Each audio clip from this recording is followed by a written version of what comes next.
रवि और रेहाना खुद को स्टैंड करने के लिए पूरी मेहनत करते। रेहाना, मैं नौकरी नहीं करना चाहता हूँ। तो कोई बात नहीं, मैं नौकरी करके घर चलाती हूँ, तुम बिजनेस सेट करने की कोशिश करो। एक दिन। रेहाना, तुम जानती हो, मैंने जो विज्ञापन बनाने वाली कंपनी खोली थी ना, उसे बड़ी ब्रांड का ऑफर आया है। अब हम लोगों के दिन ब्यारे न्यारे हो गए हैं। मैं जानती थी रवि कि एक दिन तुम सेटल हो जाओगे। रवि का काम अच्छा चल जाता है। एक दिन वो रेहाना से कहता है, रेहाना, अब हम लोगों का बच्चा भी हो गया है। बहुत छोटा है वो। उसका ख्याल कैसे रखेंगे हम? कैसे क्या, मैं गांव से माँ को लेकर आ जाती हूँ। नौकरी से हाफ डे ले लिया करूंगी। अभी तो वो छोटा है, स्कूल जाने तक मैं मैनेज कर लूंगी। देखो रेहाना, मैं अब अच्छा कमा रहा हूँ। तुमको नौकरी करके परेशान होने की कोई जरूरत नहीं है। अरे कैसी बात कर रहे हैं, मैं अपनी लगी लगाई नौकरी कैसे छोड़ दूं? और मैंने तो सुना है हम लोगों को कुछ ही महीनों में सरकारी नौकरी मिल जाएगी। सरकारी नौकरी में कितना कमा लोगी? उतने में तो मैं ड्राइवर रख लूंगा। रेहाना को रवि की बात का थोड़ा बुरा तो लगता है। कम से कम मेरी नौकरी की इतनी बेइज्जती मत करो। भूल गए, इसी नौकरी के बदौलत तुमने अपना बिजनेस खड़ा किया है। अरे वो तो मैं किसी के भरोसे भी कर लेता। देखो, अपने बच्चे को संभालो, घर का काम करो। अब बाहर जाती तुम अच्छी नहीं लगती हो। रेहाना रवि के कहने पर नौकरी तो छोड़ देती है, लेकिन अब बड़े से घर में उसकी कीमत किसी नौकर से कम नहीं होती। एक दिन रवि का दोस्त आता है। भाभी, हम लोग तो आपको तब से जानते हैं जब से आप लोग शादी होकर इस शहर में आए थे। आपकी बदौलत ही सारा बिजनेस खड़ा हुआ है। ये किस्मत तो आप ही की है भाभी। हाँ हाँ भाई, हमारी मेहनत तो कुछ है ही नहीं। अरे होगी, लेकिन भाभी की किस्मत के आगे कुछ नहीं। दोस्त वहां से चला जाता है, लेकिन रवि का गुस्सा सातवें आसमान में होता है। देखा कैसे बोल रहा था? अरे बिल्कुल अच्छा आदमी नहीं है ये। कैसी बात कर रहे हैं आप? प्रशांत भैया तो बहुत अच्छे इंसान है रवि। कैसे उन्होंने हमारे मुश्किल वक्त में हमारा साथ दिया था। अरे था पैसा तो साथ दिया, नहीं तो कौन पूछता है? रवि का व्यवहार पैसा आते ही अलग हो गया। वो बंदे को बंदा नहीं समझता।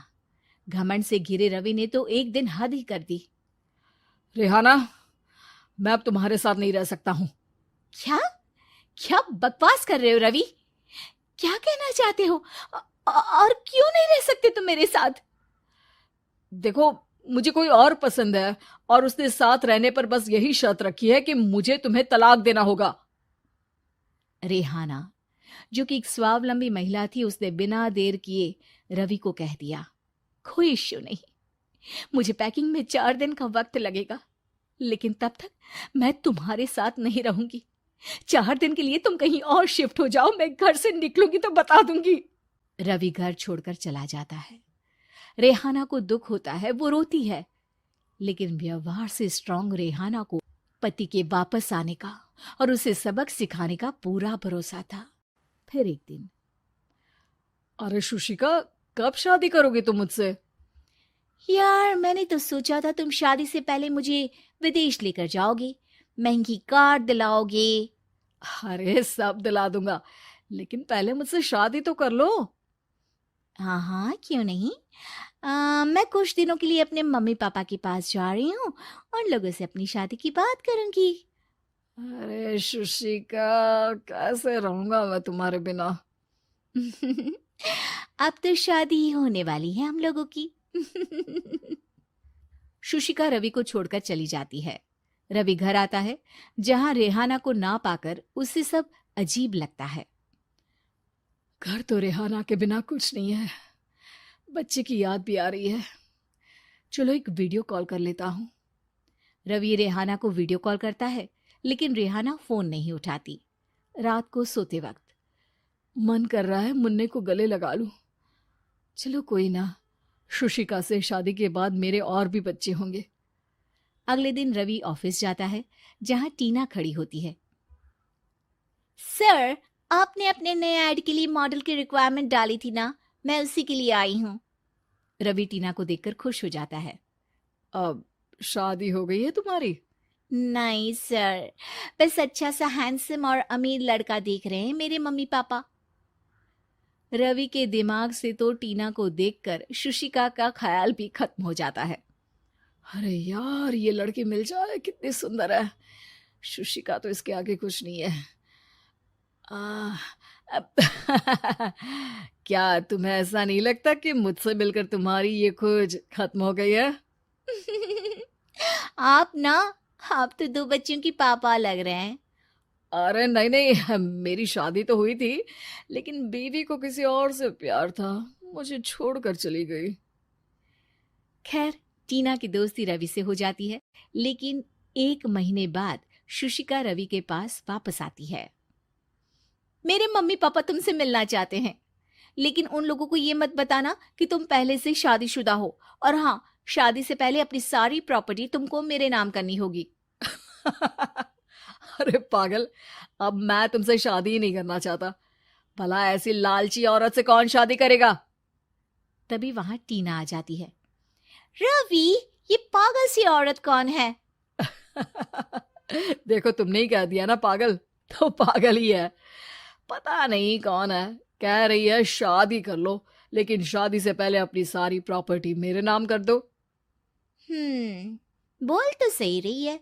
वैसे तुम जानती हो, मेरी एक सहेली है, उसके पति ने उसे पैसा आते ही छोड़ दिया, जबकि उसको खड़ा करने वाली ही मेरी सहेली थी। और मुझे भी भरोसा नहीं है। अगर मैं भी तुमसे शादी करूंगी तो तभी जब तुम मेरे नाम अपनी सारी प्रॉपर्टी कर दोगे। अरे हाँ हाँ, क्यों नहीं, बिल्कुल कर दूंगा। रवि और टीना की शादी की तारीख तय हो जाती है। वो अपनी सारी प्रॉपर्टी के कागज लेकर शादी वाली जगह पर पहुंचता है, लेकिन वहां टीना आती नहीं। रवि टीना को मैसेज करता है। कहाँ हो? सॉरी, मैं तुमसे शादी नहीं कर सकती, मुझे तुमसे भी ज्यादा पैसे वाला मिल गया। रवि को गुस्सा आ जाता है। वो गुस्से से सारा डेकोरेशन तोड़ रहा होता है कि वहां रेहाना आ जाती है। सर, क्या हो गया? क्या डेकोरेशन पसंद नहीं आई आपको? अ, तुम यहाँ क्या कर रही हो? मैं यहाँ की डेकोरेटर हूँ। क्या आपको पसंद नहीं आई यहाँ की सजावट? रवि दौड़कर रेहाना के गले लग जाता है। मुझे माफ कर दो रेहाना।